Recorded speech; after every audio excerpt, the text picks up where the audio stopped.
ఈ ప్రోగ్రామ్ ఎందుకు చేసుకుంటున్నాం అంటే మళ్ళీ మళ్ళీ మీ విలేజ్లో పెట్టడానికి కారణం ఏంటంటే ఎక్కువ పబ్లిక్ ఉన్నది కాబట్టి మీకు ఎక్కువ ఇన్పుట్ అనేది మీకు చేరుతుంది. సో దాని నుండి కూడా ఇంక మిగతా విలేజ్ పబ్లిక్ కూడా చేరాలి కాబట్టి మీ విలేజ్ ఎంచుకోవడం జరిగింది. మీరు ఇప్పుడు మెయిన్ యూత్ గురించి మాట్లాడుకుందాం, యువకుల గురించి. అంటే ఇప్పుడు ఎక్కువ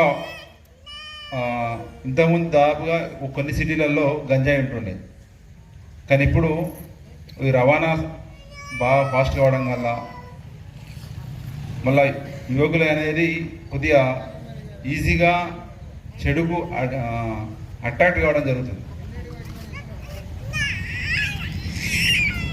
ఈ ఏజ్లో అంటే ఒక 10th క్లాస్ ఇప్పుడు స్కూళ్ళల్లో కూడా అంటే కొన్ని స్కూళ్ళల్లో కూడా పిల్లలు గంజాయి సేవిస్తున్న సందర్భాలు కూడా నేను చూసిన, దొరకబట్టినాం కొన్ని అంటే నేను చేసిన పోలీస్ స్టేషన్ ఏరియాలో. కాబట్టి ఏంటంటే తల్లిదండ్రులు మెయిన్గా చిన్నపిల్లల్ని ఖచ్చితంగా చిన్నప్పుడే ఫోకస్ చేస్తే వాళ్ళు మంచిగా పెరుగుతారు, రేపు భవిష్యత్తులో వాళ్ళు మంచిగా తయారవుతారు. మనం ఏదో వాళ్ళు పోతున్నారుగా, స్కూల్ పోతున్నారు, వస్తున్నారు, ఇట్లా అంటే రొటీన్గా జరుగుతుంది లైఫ్, జీవితం అని వదిలేస్తే ఏమవుతుందంటే వాళ్ళు ఏం చేస్తున్నారో వాళ్ళ మీద మనం ఫోకస్ చేయకుండా, వాళ్ళని అబ్జర్వ్ చేయకుండా పోతే వాళ్ళు ఖచ్చితంగా చెడు అట్లకు అలవాటు పోతున్నారు.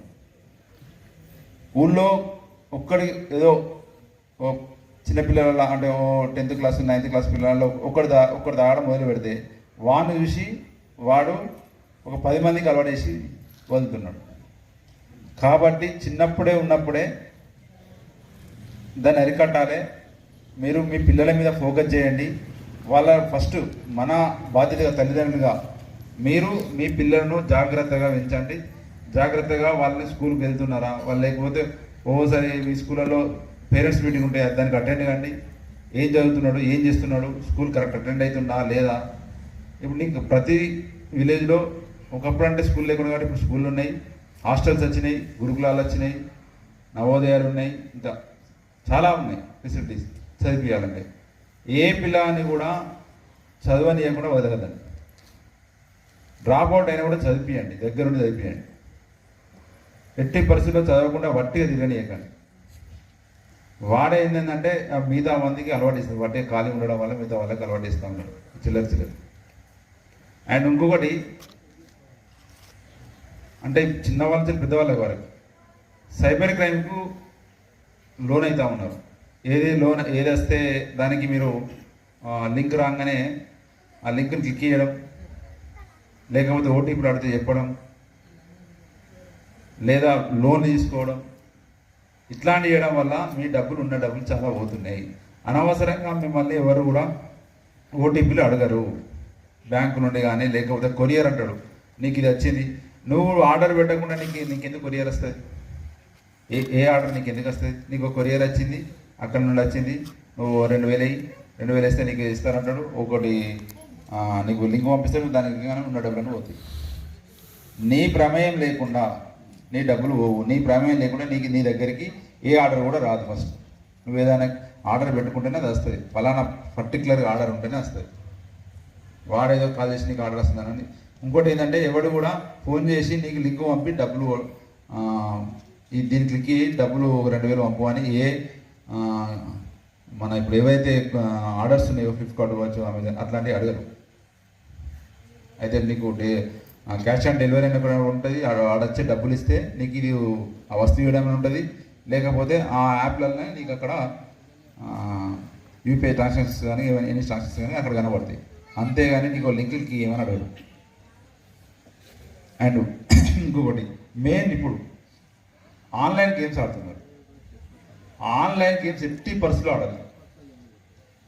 అది గ్యామ్లింగ్ కావచ్చు, ఇంకా ఎనీథింగ్, అది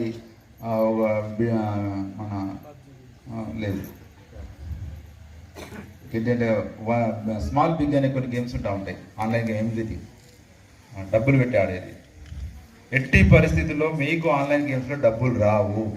స్టార్టింగ్ ఏదో వచ్చినట్టుగా చూపిస్తాడు, కానీ దాని వెనుక జరిగే ఒక ప్రోగ్రామ్ ఉంటుంది, ఒక సాఫ్ట్వేర్ ఉంటుంది, దానిలో నీకు 80% డబ్బులు రావండి.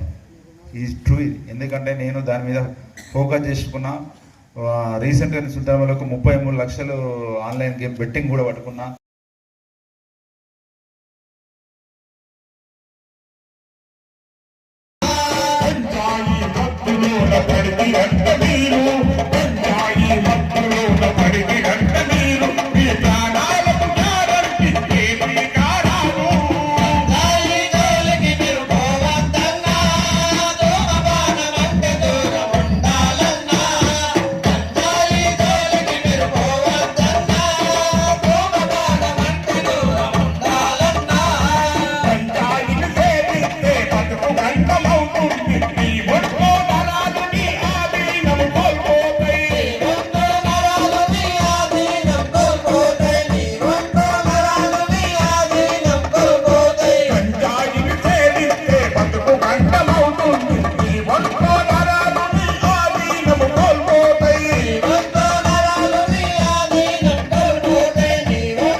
మేమందరం ఈరోజు మీ ముందు మేము నిలబడ్డాం. మీరందరూ కూడా మమ్మల్ని ఆశీర్వదించి మీ యొక్క ప్రోత్సాహాన్ని మాకు అందించి మీ యొక్క అభిమాన్ని మాకు అందించి ఈ కార్యక్రమాన్ని విజయవంతం చేస్తారని చెప్పి కోరుతూ ఒక్కసారి మరి గట్టిగా చప్పట్లతో ఈ కార్యక్రమాన్ని మనం మొదలు పెట్టుకున్నాం. ఒకసారి అందరూ కూడా గట్టిగా చప్పట్టుకుంటాం. అందరూ కూడా మనకందరికీ తెలుసు, మనం అందరం కూడా ఒకప్పుడు 12-13 సంవత్సరాల కిందట మనం ఏ విధంగా ఉన్నాం, మన బ్రతుకులు ఏ విధంగా ఉన్నాయి.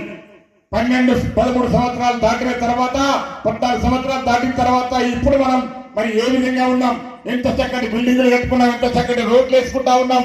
ప్రతి గ్రామాలలో వెలుగులు, ప్రతి గ్రామాలలో కరెంటు, ప్రతి గ్రామాలలో రైతు కళ్ళల్లో రైతు ముఖంలో చిరునవ్వులు, ఇవన్నీ ఈ రోజు మనం ప్రతి ఇంట ప్రతి రైతు ముఖం మీద మనం చూసుకుంటా ఉన్నామంటే మనం అందరం కలిసి రోడ్లపైకి వచ్చి ఒక్కటై జై తెలంగాణ అంటూ కొట్లాడి మన తెలంగాణ తల్లికి ఉన్న బానిస సంఖ్యలను